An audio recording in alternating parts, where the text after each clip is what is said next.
إن الحمد لله نحمده ونستعينه ونستغفره ونعوذ بالله من شرور أنفسنا ومن سيئات أعمالنا من يهده الله فلا مضل له ومن يضلل فلا هادي له وأشهد أن لا إله إلا الله وحده لا شريك له وأشهد أن محمدا عبده ورسوله من يطع الله ورسوله فقد رشد واهتدى ومن يعص الله ورسوله فقد ضل وغوى ولا يضر الله شيئا. أما بعد فإن خير الحديث كتاب الله وخير الهدي هدي محمد صلى الله تعالى عليه وآله وسلم وشر الأمور محدثاتها وكل محدثة بدعة وكل بدعة ضلالة وكل ضلالة في النار. اللهم صل على محمد وعلى آل محمد كما صليت على إبراهيم وعلى آل إبراهيم إنك حميد مجيد. اللهم بارك على محمد وعلى آل محمد كما باركت على إبراهيم وعلى آل إبراهيم إنك حميد مجيد. يا أيها الذين آمنوا اتقوا الله حق تقاته ولا تموتن إلا وأنتم مسلمون. يا أيها الناس اتقوا ربكم الذي خلقكم من نفس واحدة وخلق منها زوجها وبث منهما رجالا كثيرا ونساء واتقوا الله الذي تساءلون به والأرحام إن الله كان عليكم رقيبا.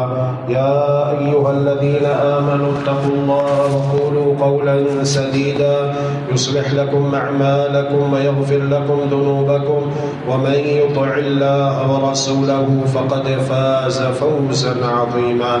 أما بعد فأعوذ بالله العظيم وبوجهه الكريم وسلطانه القديم من الشيطان الرجيم من همزه ونفخه ونفثه.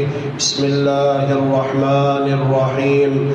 وما آتاكم الرسول فخذوه وما نهاكم عنه فانتهوا واتقوا الله إن الله شديد العقاب. سبحانك لا علم لنا إلا ما علمتنا إنك أنت العليم الحكيم. رب اشرح لي صدري ويسر لي أمري واحلل عقدة من لساني يفقه قولي واجعل لي وزيرا من أهلي. رب زدني علما رب زدني علما رب زدني علما. اللهم إنا نسألك علما نافعا ورزقا طيبا وعملا متقبلا. اللهم أحسن عاقبتنا في الأمور كلها وأجرنا من خزي الدنيا وعذاب الآخرة. اللهم أرنا الحق حقا وارزقنا اتباعه وأرنا الباطل باطلا وارزقنا اجتنابه برحمتك يا أرحم الراحمين. قرآن مقدس میں مختلف مقامات پر ہمارے خالق و مالک اللہ ذوالجلال والاکرام نے ہمارے دنیا میں بھیجے جانے کے مقصد کو واضح کیا ہے، ہمیں ہماری ذمہ داریوں سے آگاہ کیا ہے۔ چنانچہ اللہ تبارک و تعالی احکم الحاکمین احسن الخالقین ارحم الراحمین ایک مقام پر ارشاد فرما رہا ہے، اعوذ باللہ من الشیطان الرجیم بسم اللہ الرحمن الرحیم یا ایہا الذین آمنوا قوا انفسکم واہلیکم نارا۔ ایمان والو جو یہ کہتے ہو کہ ہم اللہ پر ایمان رکھتے ہیں، اللہ کے رسول پر ہمارا ایمان ہے، قیامت پر ہمارا ایمان ہے، قرآن کریم پر ہمارا ایمان ہے، تقدیر پر ہمارا ایمان ہے، اللہ کے رسولوں پر، اللہ کی کتابوں پر ہمارا ایمان ہے۔ قوا انفسکم واہلیکم نارا، اپنے آپ کو بھی جہنم کی آگ سے بچا لو اور اپنے اہل و عیال کو بھی جہنم کی آگ سے بچا لو۔ اسی لیے ہم نے کہا کہ الحمدللہ مرد حضرات تو جمعۃ المبارک کا خطبہ سننے کے لیے مسجد تشریف لے آتے ہیں جمعے کے دن، لیکن اپنی خواتین کو اپنے پیچھے گھروں میں چھوڑ آتے ہیں۔ تو جمعے کے دن خواتین گھروں میں بیٹھی رہے اس سے بہتر ہے کہ وہ مسجد آ جائیں، امام کے پیچھے نماز جمعہ پڑھیں، جمعے کا خطبہ سنیں تاکہ دین کی باتیں سیکھیں۔ صحیح البخاری کی روایت ہے، ام المؤمنین سیدہ عائشہ طاہرہ مطہرہ عفیفہ کائنات بنت الصدیق صدیقہ مبرأہ من فوق 7 سماوات رضی اللہ تعالی عنہا روایت کرتی ہیں، کن نساء المؤمنات یشہدن مع رسول اللہ صلی اللہ علیہ وسلم صلاة الفجر متلفعات بمروطهن ثم ينقلبن إلى بيوتهن حين يقضين الصلاة لا يعرفهن أحد من الغلس۔ کن نساء المؤمنات، ہم مؤمن عورتیں، یشہدن مع رسول اللہ صلی اللہ علیہ وسلم صلاة الفجر، محمد الرسول اللہ صلی اللہ علیہ وآلہ وسلم کے ساتھ نماز فجر ادا کرنے کے لیے مسجد آیا کرتی تھی۔ متلفعات بمروطهن، اپنے پردے کی چادروں میں لپٹی ہوئی آتی، اچھے طریقے سے لپٹ کر آیا کرتی تھی۔ تو اب آپ غور کیجئے کہ اگر پیارے پیغمبر علیہ الصلوۃ والسلام کی ازواج مطہرات اور آپ کی صحابیات آپ کے عہد مسعود میں فجر کی نماز پڑھنے کے لیے آ رہی ہیں، رات کے اندھیرے میں آ رہی ہیں، تو کیا ہماری خواتین دن کی روشنی میں ہفتے میں ایک بار مسجد جمعے کا خطبہ سننے کے لیے، نماز جمعہ ادا کرنے کے لیے نہیں آ سکتی؟ ہماری پلاننگ دنیا کے لیے تو ہے، اور معذرت کے ساتھ ہم نے اپنے بچوں کو جن اداروں میں تعلیم حاصل کرنے کے لیے بھیجا ہے، آپ اس کا نصاب تعلیم چیک کر لیجئے، آخرت کا کوئی کانسیپٹ نہیں ہے۔ وہاں پر بچے کو یہی پڑھایا جاتا ہے، بیٹا جو کچھ بھی ہے یہ دنیا ہی ہے، اسی کے لیے محنت کرو، خوب کماؤ، پیسے جمع کرو، اچھی سی گاڑی ہو، بنگلہ ہو، خوبصورت بیوی ہو، بینک بیلنس ہو، گیٹ اپ ہو، سیٹ اپ ہو، اور اس کے بعد بڈھے ہو جاؤ اور مر جاؤ۔ آخرت کی کوئی فکر نہیں، اس کے لیے کوئی تیاری نہیں، اس پر کوئی بات نہیں کرتا۔ بڑے افسوس کے ساتھ اور بڑی معذرت کے ساتھ، اور یہ مسجدیں اور مدرسے جہاں پر اللہ اور اللہ کے رسول کی بات ہوتی ہے، جہاں پر آخرت سنوارنے کی بات ہوتی ہے، عاقبت سدھارنے کی بات ہوتی ہے، جہاں پر یہ بتایا جاتا ہے کہ اللہ رب العالمین نے یہ جو ہمیں 30 سال 40 سال 50 60 70 سال 80 سال بڑی حد 100 سال زندگی عطا کی ہے، تو اس کا مقصد کیا ہے؟ اللہ تبارک و تعالی نے ہمیں کیوں پیدا کیا ہے؟ یہ ساری باتیں کہاں پر ہوتی ہیں؟ الحمدللہ مساجد و مدارس میں ہوتی ہیں، اہل علم بیان کرتے ہیں۔ تو کیا ہم نہیں چاہتے کہ ہماری خواتین، ہماری بیٹیاں، ہمارے بچے جس طرح ہم دنیا میں ایک ساتھ رہ رہے ہیں، ایسے ہی کل اللہ تبارک و تعالی کی جنتوں میں بھی ایک ساتھ ہوں؟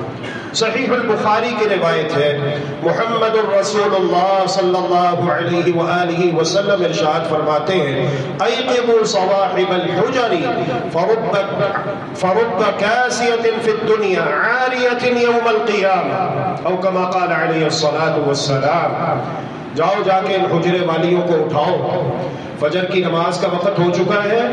محمد الرسول اللہ صلی اللہ علیہ وآلہ وسلم، آپ جانتے ہیں کہ آپ کی 11 بیویاں ہیں، باریاں مقرر کی ہوئی ہیں، ایک دن ایک بیوی کے پاس، دوسرے دن دوسری زوجہ محترمہ کے پاس باریاں مقرر کی ہوئی ہیں۔ تو پیارے پیغمبر علیہ الصلوۃ والسلام ارشاد فرما رہے ہیں، جاؤ جا کے ان حجرے والیوں کو اٹھاؤ اور انہیں بتاؤ کتنی ایسی خواتین ہیں جو دنیا میں تو لباس پہنے ہوئے ہیں، لیکن کل قیامت کے دن انہیں بے لباس کر دیا جائے گا اور یہاں کر دیا جائے گا۔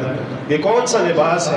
تعلقات کا لباس ہے، کہ فلاں پیغمبر کی بیوی، فلاں پیغمبر کی بیٹی، فلاں خاتون اول، یہ جتنے بھی تعلقات ہیں یہ دنیا کی حد تک ہے، لیکن کل قیامت کے دن ہر انسان کا عمل اس کے سامنے آ جائے گا۔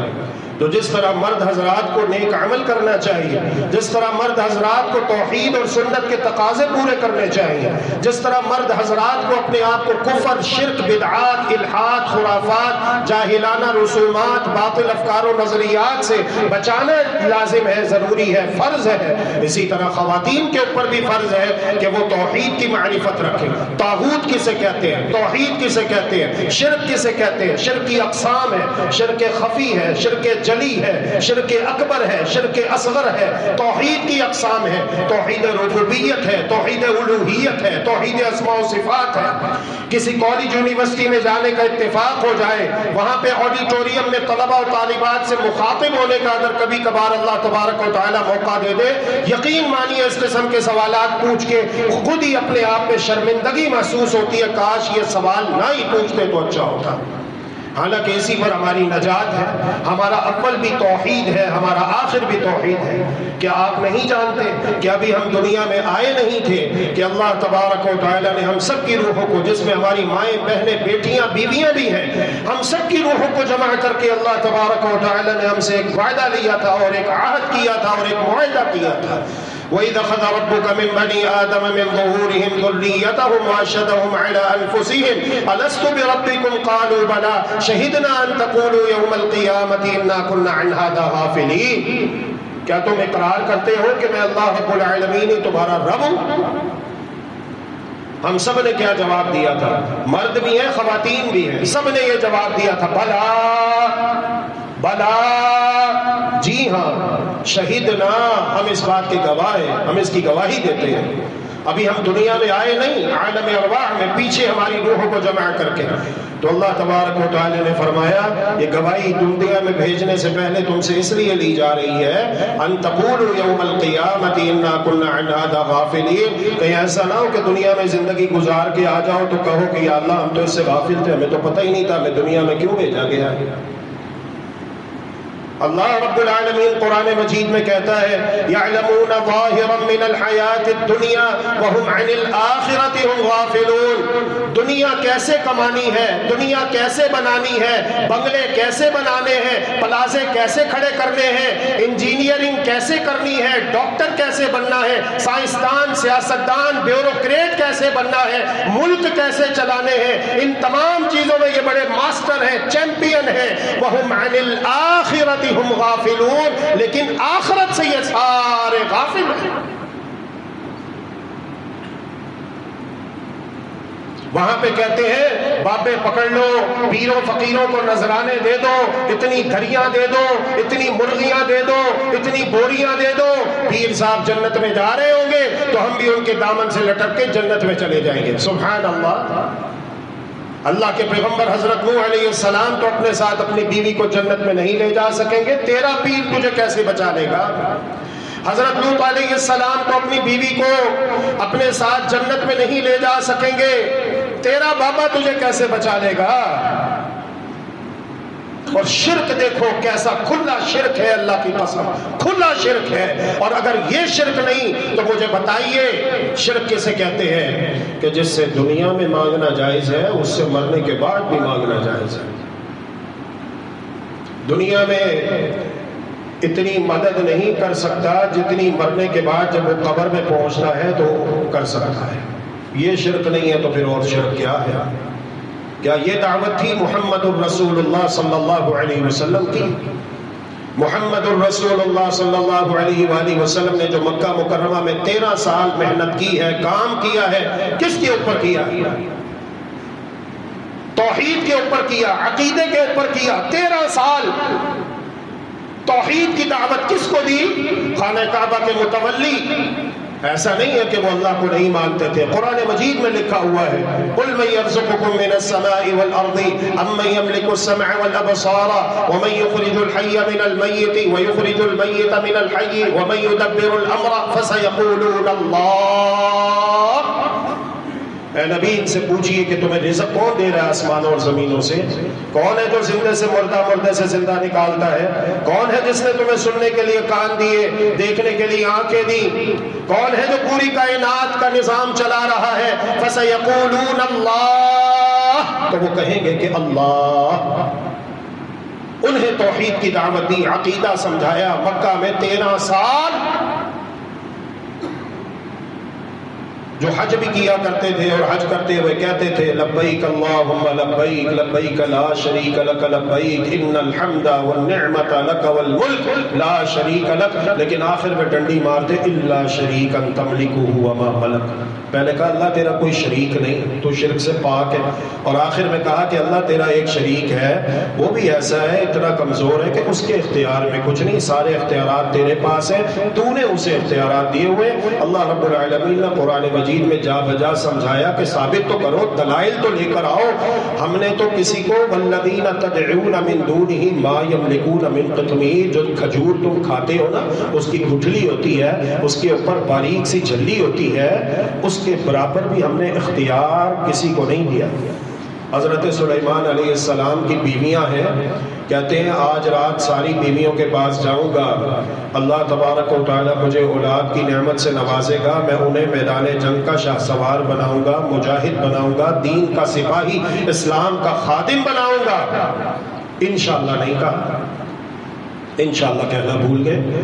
اب اللہ کے نبی ہیں، اللہ کے رسول ہیں، اللہ رب العالمین نے وسیع و عریض سلطنت، حکومت، اقتدار عطا فرمایا کہ ان سے پہلے کسی کو نہیں دیا، نہ ان کے بعد کسی کو دیا، لیکن انشاءاللہ کہنا بھول گئے۔ کسی بیوی کے ہاں اولاد نہیں ہوتی سوائے ایک بیوی کے، وہ بھی آدھے دھڑ کا بچہ تھا، پورا دھڑ بھی نہیں تھا۔ آپ نے غور کیا، یہ اللہ رب العالمین کا قرآن ہے۔ تو ان تمام باتوں کا علم حاصل کرنا جہاں پر مرد حضرات کے لیے ضروری ہے، وہاں پر خواتین کے لیے بھی ضروری ہے۔ اور آپ کو پتہ ہے مردوں سے زیادہ شرک خواتین میں پایا جاتا ہے، مردوں سے زیادہ شرک خواتین میں پایا جاتا ہے۔ یہ جتنی بھی دکانداروں کی دکانیں سجی ہوئی ہیں، آپ 2-4 دن ٹائم نکال کر وہاں کی رپورٹ لے لیجئے، منگوا لیجئے، آپ کو پتہ چلے گا کہ زیادہ تر ایسے بہروپیوں کے پاس خواتین جاتی ہیں، عورتیں جاتی ہیں، وہ کوئی نجومی ہو یا پامسٹ ہو یا کوئی بھی ہو۔ الحفیظ والامان، جن کے پاس صرف چل کر جانا، محمد الرسول اللہ صلی اللہ علیہ وسلم فرماتے ہیں لم تقبل له صلاة 40 یوما، 40 دن تک نماز قبول نہیں ہوتی۔ صرف چل کے جائے کہ دیکھوں میں یہ کیا کہتا ہے یا کیا کہتی ہے، اور اگر اس کی بات کی تصدیق کر دی تو محمد الرسول اللہ صلی اللہ علیہ وآلہ وسلم نے ارشاد فرمایا فقد کفر بما انزل علی محمد صلی اللہ علیہ وسلم، اس نے کفر کیا اس پر جو محمد صلی اللہ علیہ وسلم پر نازل کیا گیا۔ 3-4 عورتیں بیٹھی ہوئی ہیں، جس کے ہاں بیٹا ہوا ہے اسے مبارکباد دینے کے لیے آئی ہیں، کہتی ہیں فلانے بابے کو گئی سی وہ تو تعویذ لے آئی تے پتر ہویا ہے۔ وہ جو 3-4 سن رہی تھی ان میں سے ایک بیگ جاتی ہے، ایڈریس لے کے پہنچ جاتی ہے، لیکن جب تعویذ ہاتھ میں آتا ہے تو بحث ہو جاتی ہے پیسوں پہ۔ وہ مطالبہ کرتا ہے 1000 روپے کا، کہتی ہے جو پہلے لے کر گئی تھی وہ تو 500 کا لے کر گئی تھی، تم اسے 1000 کیوں مانگ رہے ہو؟ بحث ہو جاتی ہے۔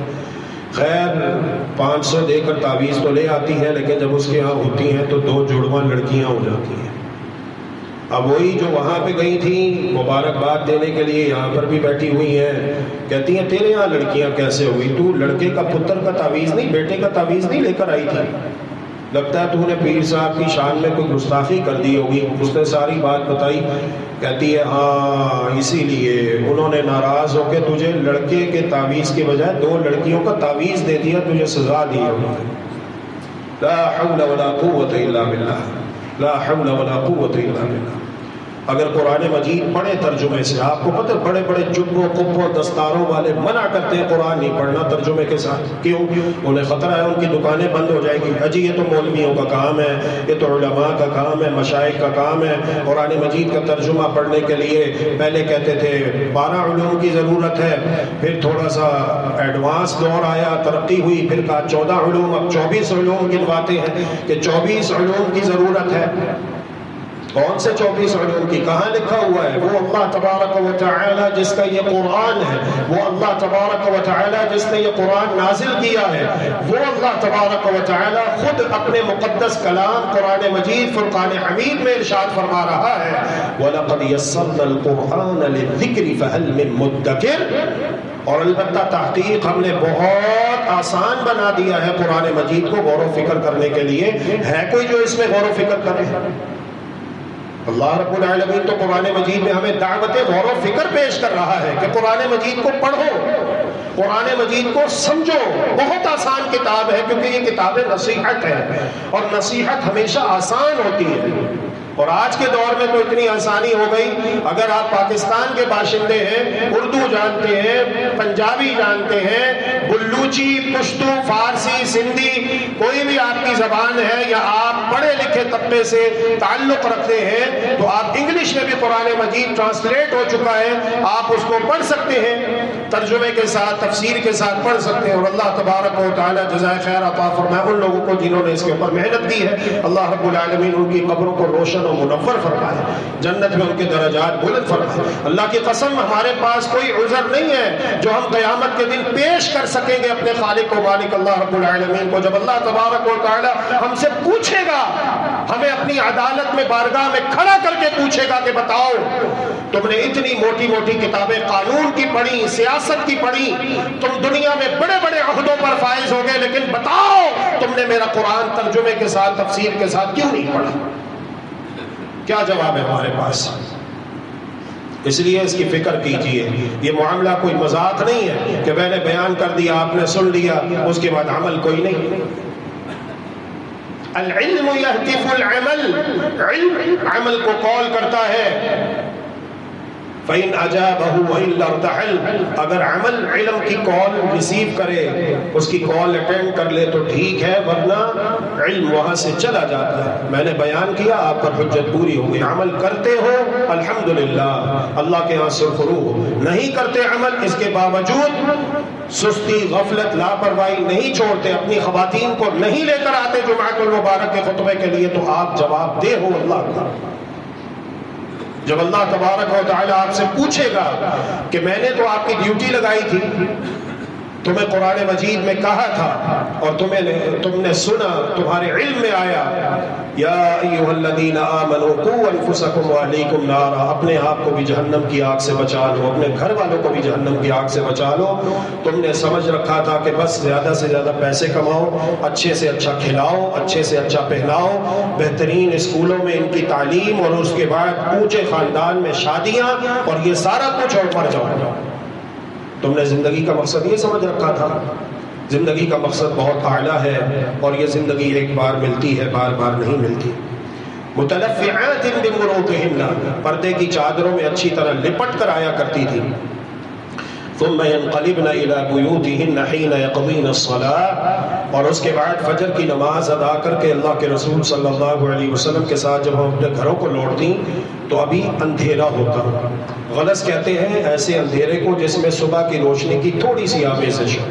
یہ بھی ہمارے ایک بہت بڑا مسئلہ ہے کہ فجر کی نماز اس وقت ادا کی جاتی ہے جب خوب اچھی طرح روشنی پھیل جاتی ہے۔ نہیں میرے بھائی، نہیں میری بہن، آپ جانتے نہیں ہیں رمضان وہ مہینہ ہے جو الحمدللہ کافی حد تک ہمارے ملک میں فرقہ واریت کا خاتمہ کر دیتا ہے، جس کی ایک مثال یہ بھی ہے کہ رمضان کا مہینہ جب آتا ہے تو ہمارے ملک میں ہر شہر میں، کیونکہ شہر کا فرق ہوتا ہے، کہیں 50 منٹ کا فرق ہے، کہیں 20 منٹ کا ہے، کہیں 25 منٹ کا ہے، کہیں 1.5 گھنٹے کا فرق ہے، تو شہر میں کم از کم ایک شہر کی سطح پہ ایک ہی وقت میں آپ کو تمام مسجدوں سے اللہ اکبر کی صدا گونجتی سنائی دیتی ہے۔ لیکن جو ہی رمضان کا مہینہ رخصت ہوتا ہے، کچھ لوگ اپنا ٹائم آدھا گھنٹہ آگے لے جاتے ہیں۔ کس دلیل کے تحت؟ یعنی اگر کسی نے روزہ رکھنا ہو تو وہ تو گیا، وہ تو یہی سمجھے گا کہ اذان ہوگی 5:30 بجے، جبکہ اذان کا صحیح ٹائم ہے 5 بجے کا، تو آدھا گھنٹہ کھاتا پیتا رہے گا، اس کا روزہ تو فاسد ہو گیا۔ یہ بھی ایک مسئلہ ہے ہمارے معاشرے کا۔ تو بہرحال حدیث چونکہ بیان ہو رہی ہے اور حدیث مبارکہ یہ مسئلے آ رہے ہیں، اسی لیے میں تھوڑی ان کی وضاحت کر رہا ہوں۔ اللہ رب العالمین سے دعا ہے کہ اللہ رب العالمین ہمیں احادیث مبارکہ پہ غور و فکر کرتے ہوئے دلیل کے مطابق عمل کرنے کی توفیق عطا فرمائے۔ آپ نماز فجر ادا کیجئے، لیکن اول وقت پر ادا کیجئے، اندھیرے میں، جس طرح کے صحابیات خواتین گواہی دے رہی ہیں کہ جب ہم نماز ادا کر کے فارغ ہوتی، اپنے گھروں کو لوٹتی، تو اتنا اندھیرا ہوتا جس میں صبح کی روشنی کی تھوڑی سی آمیزش ہوتی۔ ہم نے یہ کہا تھا کہ خواتین مسجد میں آئیں لیکن پردہ کر کے حجاب، نقاب، دستانے پہن کے اپنے قدموں کو چھپا کر آئیں، اس کے ہم نے دلائل دیے تھے۔ اسی طرح ایک اور بات یہ بھی ہے کہ گھر سے نکلتے ہوئے خواتین اسلام جو مسلمان خاتون ہے، مسلم خاتون ہے، اس کے لیے حرام ہے کہ وہ خوشبو لگائے۔ دین اسلام میں اجازت نہیں دی گئی ہے ایک مسلم عورت کو کہ وہ گھر سے باہر نکلتے ہوئے خوشبو لگا کر نکلے۔ ہاں، نہا دھو کر نکلے، غسل کرے، صاف ستھرا لباس پہنے، لیکن مکمل حجاب، نقاب، عبایا، برقع پہن کر نکلے، خوشبو نہیں لگانی۔ امام ترمذی، امام نسائی، امام ابو داود رحمہم اللہ تعالی روایت کرتے ہیں اپنی اپنی سندوں کے ساتھ۔ سیدنا ابو موسیٰ اشعری رضی اللہ تعالی عنہ بیان کرتے ہیں، سرور دو عالم محمد الرسول اللہ صلی اللہ علیہ وآلہ وسلم نے ارشاد فرمایا، ایما امرأة استعطرت فمرت على قوم لیجدوا من ریحها فہی زانیہ، جو عورت خوشبو لگا کر نکلتی ہے، جتنے مردوں کے پاس سے گزرتی ہے اور جتنے مرد اس کی خوشبو سونگتے ہیں، گویا کہ وہ سب اس کے ساتھ زنا کرتے ہیں، بدکاری کرتے ہیں۔ اب آپ غور کیجئے کہ اگر اپنے سینے میں ایمانی غیرت کو جگائیے اور صحیح مسلمان ہونے کا ثبوت پیش کیجئے، اگر اسلام مسلم خاتون کو اس بات کی اجازت نہیں دیتا کہ وہ مسجد آتے ہوئے خوشبو کا استعمال کرے، تو شادی بیاہ میں یا اسکول، کالج، یونیورسٹی جاتے ہوئے یا ادھر ادھر کہیں اور جاتے ہوئے، ایئرپورٹ وغیرہ پر اس چیز کی اجازت اسلام ایک مسلم عورت کو کیسے دے سکتا ہے کہ وہ بناؤ سنگار کر کے، اپنی زینت کو ظاہر کر کے، خوشبو لگا کے دوسرے مردوں کا دل لبھائے، انہیں اپنی طرف مائل کرے، خود ان کی طرف مائل ہو؟ حرام ہے یہ ساری چیزیں اسلام کے اندر۔ میرا کام ہے بیان کر دینا ایمانداری، دیانتداری کے ساتھ، اور دعا کرنا کہ اللہ رب العالمین آپ سب کو یہ باتیں دل سے قبول کرتے ہوئے اس پر عمل کرنے کی توفیق عطا فرمائے۔ سب سے پہلے مجھے عمل کرنے کی توفیق دے، میری ماں، بہن، بیٹی، بیوی کو، اس کے بعد آپ کی ماں، بہنوں، بیٹیوں، بیویوں کو اللہ تبارک و تعالی عمل کرنے کی توفیق عطا فرمائے۔ اللہم آمین برحمتک یا ارحم الراحمین۔ کیونکہ عمل سے زندگی بنتی ہے، عمل سے زندگی بنتی ہے، جنت بھی جہنم بھی۔ یہ خاکی اپنی فطرت میں نوری ہے نہ ناری ہے۔ ایک اور روایت میں ہے، ایما امرأة اصابت بخورا فلا تشهد معنا العشاء الآخرہ۔ بخور سمجھتے ہیں کیسے کہتے ہیں؟ بخور کہتے ہیں گھر میں عود کی آپ نے لکڑی جلائی ہے، اس کا دھواں پھیلتا ہے، جس طرح ہمارے یہاں پہ عام طور پہ اگر بتی کا استعمال کیا جاتا ہے تو عود ایک لکڑی ہے جس کی خوشبو بڑی عمدہ ہے اور بڑی مہنگی ہوتی ہے۔ تو جس گھر میں عود کی لکڑی جلائی گئی، اس کا دھواں دیا گیا ہے، وہ دھواں اگر اس گھر میں موجود کسی خاتون کے لباس پہ پڑ جاتا ہے اور اس کے نتیجے میں خوشبو آتی ہے، تو محمد الرسول اللہ صلی اللہ علیہ وسلم ارشاد فرماتے ہیں، جو خواتون ہمارے ساتھ نماز پڑھنے کے لیے مسجد آنا چاہے عشاء کی، اسے چاہیے کہ ایسا خوشبو والا لباس بھی پہن کر نہ آئے۔ ایک تیسری روایت میں ہے، محمد الرسول اللہ صلی اللہ علیہ وآلہ وسلم ارشاد فرماتے ہیں، لا تقبل صلاة لامرأة تطیبت لهذا المسجد حتى ترجع فتغسل غسلها من الجنابة۔ وہ عورت جو خوشبو لگا کر مسجد کو آئے، اس کی نماز اللہ تبارک و تعالی اس وقت تک قبول نہیں فرمائے گا جب تک کہ وہ اپنے گھر دوبارہ لوٹ کے غسل جنابت نہ کرے۔ کتنی سختی کی ہے کس نے؟ محمد الرسول اللہ صلی اللہ علیہ وآلہ وسلم نے۔ البتہ مرد حضرات کو چاہیے نہا دھو کے خوشبو لگا کر آئیں، اچھا لباس پہن کر آئیں، پسینے میں نہ آئیں جس سے دوسروں کو بھی نفرت ہو، کراہت ہو اور اپنے آپ کو بھی کراہت ہو۔ ایسا لباس نہ پہنے جو لباس پہن کے اپنے سسرال نہیں جا سکتا۔ کئی لوگوں نے تماشا بنایا ہوا ہوتا ہے، مسجد کے ادب اداب کا پتہ ہی نہیں ہے، ایسا لباس پہن کے آ جاتا ہے مسجد میں کہ یہ لباس پہن کے اپنے سسرال نہیں جا سکتا، اپنے دوستوں میں نہیں جا سکتا، شادی میں نہیں جا سکتا، کام پہ نہیں جا سکتا، لیکن ایسا کم بخت ہے کہ وہ لباس پہن کے مسجد میں آ جاتا ہے۔ بھائی پہنو پینٹ شرٹ، میں نے تو پہلے کہا لیکن کھلی ڈلی پہنا کرو اور لانگ شرٹ پہنا کرو، کم از کم رکوع میں جاؤ پیچھے سے سطر چھپا ہوا ہو، سجدے میں جاؤ پیچھے سے سطر چھپا ہوا ہو، نہ کہ جو پیچھے والا آپ کا کھڑا ہوا ہے اسے آپ نے امتحان میں ڈال دیا بیچارے کو پوری نماز کے لیے۔ خود بھی تنگ ہو رہے ہو، رکوع کرتے ہوئے، سجدے میں جاتے ہوئے، دو سجدوں کے درمیان بیٹھتے ہوئے التحیات، اللہ اکبر کبیرہ، اللہ نہ کرے پینٹ پھٹ جائے تو پھر وہاں پر عجیب ہی استغفر اللہ واتوب الیہ، خیال کیا کرو ان تمام باتوں کا۔ حکم ہے اللہ رب العالمین کا قرآن مجید میں، یا بنی آدم خذوا زینتکم عند کل مسجد، اے بنی آدم جب بھی تم مسجد جاؤ تو اپنی زینت اختیار کر کے جاؤ، کھلا ڈلا لباس پہنو، عربی لباس پہنو، جبہ پہن لو، پاکستانی لباس، شلوار قمیض خوبصورت لباس ہے وہ پہن لو، اور اگر زیادہ ہی مسئلہ پینٹ پہننی ہے تو ڈھیلی ڈھالی پہن لو۔ یہاں پہ ایک ڈاکٹر صاحب بیٹھتے ہوتے ہیں سامنے، وہ پہن کے آتے ہیں، وہ ڈریسنگ پینٹ جو ہوتی ہے ڈھیلی ڈھالی، کوئی مسئلہ نہیں ہے، ٹخنے سے اوپر رکھو، نیچے نہ جائے، نہ ٹخنے کے اوپر آئے۔ کیوں؟ اس لیے کہ محمد الرسول اللہ صلی اللہ علیہ وآلہ وسلم نے ارشاد فرمایا کہ جو کپڑا پینٹ پجامہ پتلون لنگی دھوتی ٹخنے کے اوپر آ گئی یا نیچے چلی گئی تو وہ جہنم میں جائے گی والعیاذ باللہ۔ اس لیے مسلمان ہونے کی حیثیت سے ان تمام باتوں کا خیال رکھو۔ خواتین کو چاہیے کہ جب نماز کے لیے آتی ہیں تو راستے کے کنارے پر چلیں، راستے کے بیچ میں، سڑک کے بیچ میں چلنا یہ اچھی بات نہیں ہے، اور یہ مسلم خاتون کو زیب نہیں دیتا۔ محمد الرسول اللہ صلی اللہ علیہ وسلم نے ارشاد فرمایا استاخرن فإنه ليس لكن ان تحققن الطريق، راستے کے کنارے پہ چلا کرو، تمہیں اجازت نہیں ہے راستے کے درمیان چلنے کی۔ علیکن بحافات الطريق، اس کے بعد عورتیں اس قدر دیوار کے ساتھ چمٹ کر چلتی تھی کہ ان کی اوڑھنیاں دیوار کے ساتھ اٹک جایا کرتی تھی۔ آتے جاتے ہوئے اپنی نگاہیں پست رکھیں۔ اللہ رب العالمین ہم سب کو عمل کرنے کی توفیق عطا فرمائے۔ اللہم آمین برحمتک یا ارحم الراحمین۔ اقول قولی هذا واستغفر الله لي ولكم ولسائر المسلمين من كل ذنب فاستغفروه وتوبوا اليه انه هو الغفور الرحيم۔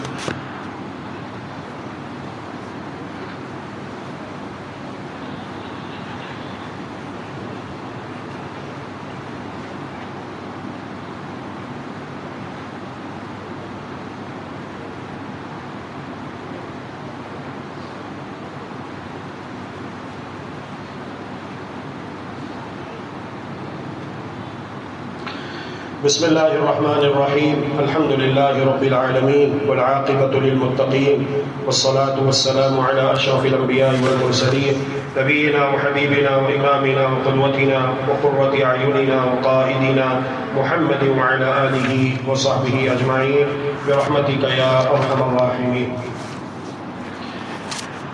لباس کا مسئلہ دین اسلام میں بڑا ہی حساس ہے، نازک ہے اور بڑی ہی اہمیت کا حامل ہے۔ کچھ لباس ایسے ہوتے ہیں جو زیب و زینت کو چھپانے کی بجائے مزید ظاہر کرنے والے اور شہوت کو بھڑکانے والے ہوتے ہیں۔ یہی وجہ ہے کہ محمد الرسول اللہ صلی اللہ علیہ وآلہ وسلم نے اس مسئلے پر بہت زیادہ زور دیا ہے، تاکید فرمائی ہے، اور تعلیم اور تربیت کا اہتمام فرمایا ہے اہل ایمان اور اہل اسلام کا کہ وہ اپنے لباس کے تعلق سے اس بات کا بہت زیادہ خیال رکھیں۔ بچوں کو مسجد میں لائیے، بہت اچھی بات ہے، اگرچہ کہ بچے چھوٹے ہی کیوں نہ ہوں۔ میں حدیث مبارکہ کی روشنی میں یہ کہنا چاہتا ہوں کہ اگرچہ کہ کسی عورت کی گود میں دودھ پیتا شیر خوار معصوم بچہ ہی کیوں نہ ہو، وہ اس بچے کو بھی مسجد لا سکتی ہے۔ دلیل، یہ مسئلہ میں نے اپنے پاس سے نہیں بیان کیا، اس مسئلے کی دلیل ہے۔ دلیل یہ ہے کہ محمد الرسول اللہ صلی اللہ علیہ وآلہ وسلم نماز پڑھاتے، خواتین بھی نماز پڑھنے کے لیے آیا کرتی، اچانک کسی چھوٹے بچے کے رونے کی آواز سنائی دیتی تو رحمت للعالمین صلی اللہ علیہ وآلہ وسلم نماز مختصر کر دیتے، کیونکہ اس بچے کو ماں کی ضرورت ہے۔ ڈانٹا نہیں، منع نہیں کیا، پابندی نہیں لگائی۔ حالانکہ یہ حکم بھی ہے کہ عورتوں کی نماز ان کے لیے ان کے گھر میں بہتر ہے، وہ حکم اپنی جگہ پر ہے، لیکن اگر کوئی آنا چاہے تو اس کو منع نہیں کیا جا سکتا. جب محمد الرسول اللہ صلی اللہ علیہ وآلہ وسلم نے منع نہیں کیا اور دودھ پیتے بچوں کو لے کر خواتین مسجد میں آیا کرتی تھی، تو مجھے اور آپ کا کیا اختیار ہے، کیا اتھارٹی ہے ہمارے پاس کہ ہم خواتین پہ پابندی لگائیں؟ نہ جمعے کے لیے لے کر آئیں، نہ عید کے لیے لے کر آئیں. جمعے کے موقع پر بھی خود اکیلے آ جائیں، خواتین گھروں میں ہیں. عید کے لیے بھی آ گئے، خواتین گھروں میں. کیوں بھائی؟ یہ ظلم نہ کرو، یہ ظلم نہ کرو اپنی خواتین پر. خواتین کو ان کے حقوق دو، وہ حقوق جو اسلام نے ان کو دیے ہیں، اور اسلام سے بہترین حقوق کوئی نہیں دے سکتا. تو بچوں کو آپ لائیے، بہت اچھی بات ہے. اگرچہ کہ بچے بھاگے مسجد میں کھیلتے بھی ہیں، بھاگتے بھی ہیں، نو پرابلم، کوئی مسئلہ نہیں. محمد الرسول اللہ صلی اللہ علیہ وآلہ وسلم نماز پڑھا رہے ہیں اور آپ جب سجدے میں تشریف لے جاتے ہیں سجدہ لمبا ہو جاتا ہے. صحابہ کہتے ہیں سجدہ لمبا ہو گیا، اور بالآخر جب پیارے پیغمبر علیہ الصلوۃ والسلام سلام پھیر کر نماز سے فارغ ہوئے، چہرہ مبارک صحابہ کی جانب کیا تو وضاحت فرمائی سجدہ لمبا ہونے کی وجہ یہ تھی کہ پیارے حسن آ کر سجدے کی حالت میں میری پشت پہ سوار ہو گئے، کھیل رہے تھے، تو میں نے جنت کے ننھے شہزادوں کو، حسن حسین کو اپنی پیٹھ سے ہٹانا مناسب نہیں سمجھا، سجدہ لمبا کر دیا. اور سیدہ فاطمہ الزہرا صلوات اللہ علیہا سلام اللہ علیہا اپنے ننھے شہزادوں کو، پیارے حسن اور حسین کو رضی اللہ عنہما نہلا دھلا کے، خوشبو لگا کے، صاف ستھرا اجلا لباس پہنا کے ان کے نانا جان کی مسجد نبوی میں نماز ادا کرنے کے لیے، جمعہ ادا کرنے کے لیے بھیجا کرتی تھی. حتیٰ کہ ایک مرتبہ یہ ننھے شہزادے مسجد میں داخل ہو رہے ہیں، پیارے پیغمبر علیہ الصلوۃ والسلام جمعۃ المبارک کا خطبہ منبر پہ کھڑے ہو کر ارشاد فرما رہے ہیں. میں نے پہلے کہا کسی کے پاس ہے دلیل تو لا کے دو. محمد الرسول اللہ صلی اللہ علیہ وآلہ وسلم نے جمعۃ المبارک کے دن مسجد میں منبر پہ آ کے بیٹھ کے گفتگو کی ہو. لاؤ کوئی ایک دلیل ہے، کسی مائی کے لال کے پاس تو لے کے آئے. قرآن مجید میں بھی کھڑے ہو کر خطبہ جمعۃ المبارک دینے کا ذکر ہے، احادیث مبارکہ میں بھی 2 خطبوں کا ذکر ملتا ہے. ہاں 2 خطبوں کے درمیان تھوڑی دیر بیٹھتے تھے فرق کرنے کے لیے، لیکن خطبے کھڑے ہو کر دیے تھے. خطبہ ارشاد فرما رہے ہیں کھڑے ہو کر. ننھے شہزادے مسجد میں داخل ہوئے، اچانک گر پڑے. محمد الرسول اللہ صلی اللہ علیہ وسلم فرط جذبات میں جمعۃ المبارک کا خطبہ موقوف کر دیتے ہیں، منبر سے نیچے تشریف لے جاتے ہیں، بھاگتے ہوئے ننھے شہزادوں کو اٹھاتے ہیں اپنی گود میں.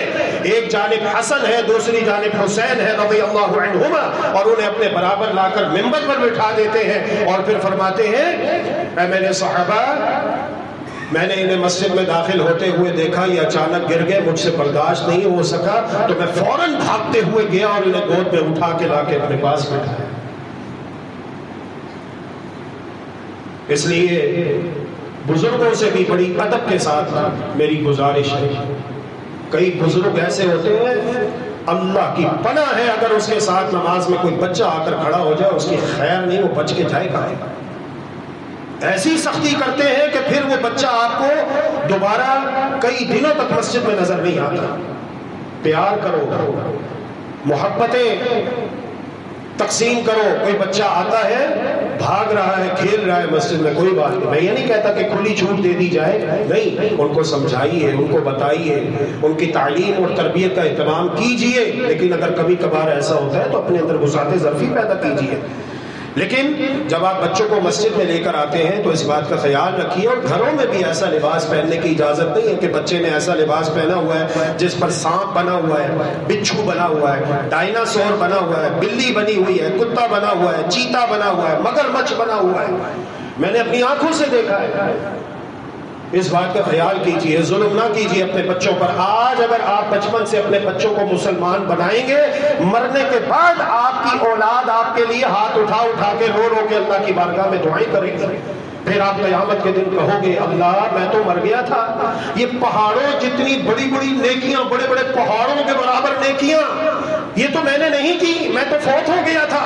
اللہ تبارک و تعالی فرمائے بہذا بدعاء ولدک الصالح لک، یہ تمہاری نیک اولاد کی دعائیں ہیں جو تمہارے مرنے کے بعد وہ تمہارے لیے کرتی رہی۔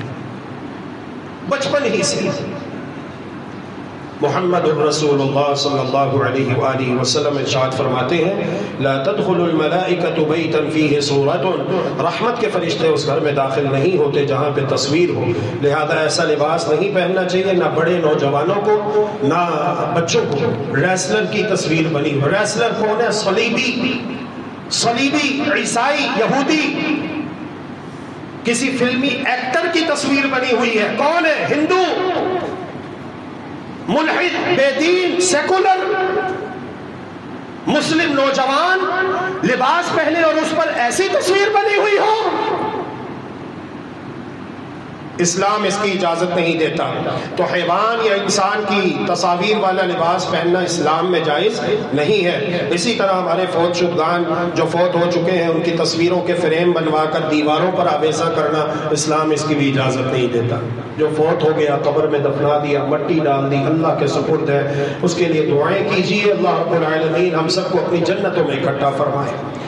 کرسی کا جو مسئلہ ہے، نماز میں کرسی پر بیٹھ کر نماز پڑھنا، دیکھیے ایک ہی صورت سمجھ میں آتی ہے کرسی پر نماز بیٹھ کر پڑھنے کی، اور وہ یہ ہے کہ آپ کے گھٹنے فولڈ نہیں ہو سکتے۔ اللہ رحم فرمائے تو اس صورت میں پھر یہ ہے کہ آپ بیٹھ کے کرسی پر اضطراری حالت ہے نماز پڑھ سکتے ہیں۔ اگر آپ زمین پر بیٹھ کر پڑھ سکتے ہیں تو آپ زمین پر بیٹھ کر نماز ادا کر لیجئے، سنت بھی یہی ہے۔ محمد الرسول اللہ صلی اللہ علیہ وآلہ وسلم کی طبیعت ایک مرتبہ علیل تھی تو آپ نے زمین پر بیٹھ کر نماز پڑھائی تھی، تو آپ کوشش کیجئے کہ زمین پر بیٹھ کر نماز پڑھ لیجئے۔ لیکن اگر کوئی ایسی اضطراری حالت ہو جاتی ہے، بواسیر وغیرہ کی بھی شکایت ہو کسی کو، اللہ رحم فرمائے، تو اس میں نہیں بیٹھا جا سکتا زمین پر زیادہ دیر تک، تو دین آسان ہے۔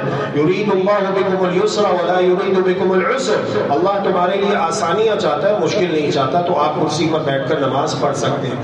لیکن مسئلہ یہ ہے کہ آپ نے کرسی کہاں رکھنی ہے؟ آپ نے کرسی پہلی صف میں رکھنی ہے۔ اگر آپ اسے پیچھے رکھتے ہیں تو سوچئے جو پیچھے والی صف میں نمازی ہے وہ سجدہ کیسے کرے گا؟ اس کے لیے مشکلات آپ پیدا کر دیں گے، اس لیے آپ نے کرسی کو پہلی صف میں رکھنا ہے اور آپ بیٹھ کر نماز پڑھ سکتے ہیں اس حالت میں۔ لیکن اس بات کا بھی خیال رکھیے، ہم نے کئی اپنے دوستوں کو دیکھا ہے وہ پہلی صف میں ہوں یا دوسری صف میں، جب وہ کرسی پر بیٹھ کر نماز پڑھتے ہیں تو اس بات کا خیال نہیں رکھتے کہ وہ اپنے کرسی کو نمازیوں کے ساتھ ملا لیں، وہ پہلی صف میں یا دوسری تیسری صف کے کونے میں جا کر کرسی رکھ کر بیٹھ جاتے ہیں، حالانکہ کافی جگہ خالی ہوتی ہے۔ تو یہ چیز سنت کے خلاف ہے۔ محمد الرسول اللہ صلی اللہ علیہ وسلم نے صفوں کو ملانے کا حکم دیا ہے، جوڑنے کا حکم دیا ہے، توڑنے کا حکم نہیں دیا۔ اور یہاں تک فضیلت بیان کی، من سد فرجۃ بنى اللہ له بیتا فی الجنۃ، جو شخص صف کا خلا دور کرتا ہے، پاؤں سے پاؤں ملاتا ہے، اللہ تبارک و تعالی اس کے لیے جنت میں عالی شان محل بنا دیتا ہے۔ گردنیں پھلانگنا یہ بھی اچھی بات نہیں ہے، بارہا آپ کو منع کیا، یہ مسئلہ سمجھایا۔ آپ چاہتے ہیں کہ میں آگے بیٹھوں تو آپ جلدی تشریف لائیے، اور اگر آپ لیٹ آتے ہیں تو کسی کو برائے مہربانی پریشان مت کیجیے۔ محمد الرسول اللہ صلی اللہ علیہ وسلم نے تو یہاں تک فرمایا ہے من تخطى رقبۃ، جس نے جمعۃ المبارک کے خطبے کے دوران کسی کی گردن پھلانگ لی، گویا کہ اس نے اپنے لیے جہنم کی طرف پل بنایا۔ استغفر اللہ واتوب الیہ۔ کیوں اتنی سخت بات بیان کی؟ سوچیں، اس لیے سخت بات بیان کی ہے تاکہ ہم لوگ باز آ جائیں اس سے، ہم ایسا نہ کریں۔ اور جمعۃ المبارک کا خطبہ توجہ کے ساتھ سننا چاہیے، توجہ کے ساتھ سننا چاہیے۔ موبائل فون بند کر دیجیے۔ نماز کے لیے بھی جب آپ آتے ہیں، جمعے کے لیے بھی آپ آتے ہیں، اگر کوئی ضروری میسج آنا بھی ہے تو محفوظ رہے گا انشاءاللہ۔ آپ اسے آرام سے جمعۃ المبارک کا خطبہ ادا کر کے سنتوں وغیرہ سے، اذکار سے، دعا سے فارغ ہونے کے بعد جب گھر کو لوٹیں گے یا دکان میں جائیں گے، فارغ ہوں گے، موبائل نکال کے دیکھ لیجئے گا، جو بھی ضروری میسج ہوگا وہ انشاءاللہ محفوظ رہے گا۔ لیکن بار بار نکال کے دیکھنا اور اپنا ذہن ادھر ہی لگائے رکھنا، اس سے توجہ بٹ جاتی ہے، اور اللہ تبارک و تعالیٰ کو یہ چیزیں بالکل پسند نہیں ہے۔ محمد الرسول اللہ صلی اللہ علیہ وآلہ وسلم کو ابو جہم نے ایک چادر بھجوائی جو شور سرخ رنگ تھی، دھاری دار چادر تھی، ڈیزائن اس کے اوپر بنا ہوا تھا. تو محمد الرسول اللہ صلی اللہ علیہ وآلہ وسلم نے وہ چادر زیب تن کی. نماز ادا کر کے فارغ ہوئے تو فرمایا جاؤ یہ چادر ابو جہم کے پاس واپس لے جاؤ، اسے کہو تمہارا تحفہ ہم نے قبول کیا ہے، لیکن یہ چادر دھاری دار ہے، ڈیزائن والی ہے، اس کے بدلے ہمیں سادہ چادر دے دو. فَإِنَّهَا أَلْهَتْنِي آنِفًا عَنْ صَلَاتِي. تو رسول اللہ صلی اللہ علیہ وآلہ وسلم نے ایسی چادر کو زیب تن کر کے نماز پڑھنا بھی پسند نہیں کیا. لینوا بأیدی اخوانکم. جب آپ صف میں کھڑے ہوتے ہیں اور آپ کو دائیں بائیں کوئی بھائی کوئی بہن کہتا ہے کہ پاؤں سے پاؤں ملا لیجئے تو آپ اس کی بات مانیں اور مل جائے گا، برابر ہو جائے گا. درمیان میں شیطان کے لیے خالی جگہ مت چھوڑیں. رسول اللہ صلی اللہ علیہ وآلہ وسلم کا واضح فرمان ہے کہ اگر درمیان میں دو قدموں کے درمیان آپ کھڑے ہوئے ہیں، آپ کا بھائی کھڑا ہوا ہے، ایک خاتون کھڑی ہوئی ہے، اس کی بہن یہاں پہ کھڑی ہوئی ہے، درمیان میں دونوں قدم ملے ہوئے ہونے چاہیے. اگر نہیں ملے ہوئے، تھوڑا سا بھی خلا ہے، تو محمد الرسول اللہ صلی اللہ علیہ وآلہ وسلم ارشاد فرماتے ہیں وہاں پر شیطان سیاہ بکری کے بچے کی مانند آ کے کھڑا ہو جاتا ہے اور نماز میں خلل ڈالتا ہے. اور ہم نہیں چاہتے کہ شیطان ہماری نماز میں خلل ڈالے. تو یہ عبادت ہے، ایسی عبادت ہے عظیم الشان کہ جتنے بھی دین اسلام کی عبادات ہیں ان کے احکام اللہ تبارک و تعالیٰ نے زمین پر نازل فرمائے. لیکن جب نماز کی باری آئی، نماز کی فرضیت کو اللہ تبارک و تعالیٰ نے محمد الرسول اللہ صلی اللہ علیہ وسلم پر اور آپ کی امت پر فرمایا تو آپ کو اوپر معراج کے موقع پر بلایا اور شب معراج نماز پنجگانہ کی فرضیت اللہ تبارک و تعالیٰ نے فرمائی. ابتداً 50 نمازیں تھیں، لیکن پھر بالآخر تخفیف کر کے اللہ رب العالمین نے آخری فیصلہ اور قانون یہ بنایا یا محمد انہ لا یبدل القول لدی. اے پیارے محمد صلی اللہ علیہ وسلم، میرا قانون فیصلہ اٹل ہے اور میں یہ قانون بنا چکا ہوں، یہ فیصلہ کر چکا ہوں، یہ حکم صادر کر چکا ہوں. ان لک بہذا الخمس خمسین، کہ ہم نے آپ پر اور آپ کی امت پر 50 نمازوں کی جگہ 5 نمازیں فرض کی ہیں. البتہ جو یہ 5 نمازیں ادا کرے گا اجر و ثواب ہم اسے 50 کا ہی عطا کریں گے. نمازیں 5 ہیں، جو پڑھ لے گا اخلاص کے ساتھ، سنت کے مطابق، تعدیل ارکان، پابندی وقت اور خشوع و خضوع کے ساتھ، تو ثواب اسے 50 نمازوں کا ہی ملے گا. اس کا مفہوم مخالف یہ ہے کہ جس نے 5 نمازیں چھوڑ دیں گویا کہ اس نے 50 نمازیں چھوڑ دی. اللہ رب العالمین ہم سب کو پکا سچا مسلمان بننے کی توفیق عطا فرمائے. آخری سوال جو نمازیوں کی طرف سے پوچھا گیا وہ یہ ہے، جمعہ کے روز نماز عصر کے بعد ایک خاص درود پڑھنے سے 80 سال کی عبادت کا ثواب ملتا ہے اور 80 سال کے گناہ معاف ہو جاتے ہیں. کیا ایسی کوئی صحیح حدیث؟ میرے علم میں ایسی کوئی صحیح حدیث نہیں ہے، نہ میں نے کتب حدیث میں پڑھی.